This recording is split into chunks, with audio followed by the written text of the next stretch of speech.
आज हामी आमा छोरालाई चाहिँ एकदमै तामाको झोलसँग भात खानु मन लागिरहेको छ कि त्यही भएर हामी आमा छोरा नै सल्लाह गरेर हामी तामाको झोलसँग भात खाने भनेर तामा बनाउँदैछु होइन। तामा बनाउनलाई चाहिँ आजकल कस्तो सजिलो भएको छ क्या मलाई। म माछाको के अरे मासुको अचार बनाउँछु नि, त्यसमा सबै बोसो निकालेर राख्छु होइन। अनि त्यही बोसो राखेर पकाउँछु क्या, नपग्लिनेवाला लुसु भन्छ क्या, नपग्लिनेवाला बोसोहरू हुन्छ नि त।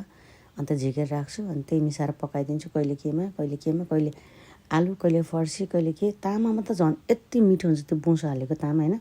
ल पाकी हेर्नु, अब यो तामासँग भात खानु कति मिठो हुन्छ। म चाहिँ गेरागुरीसँग पकाउँछु तामा है, यति मिठो हुन्छ मलाई देखेर मुखमा पानी आइसक्यो क्या, यति मिठो हुन्छ।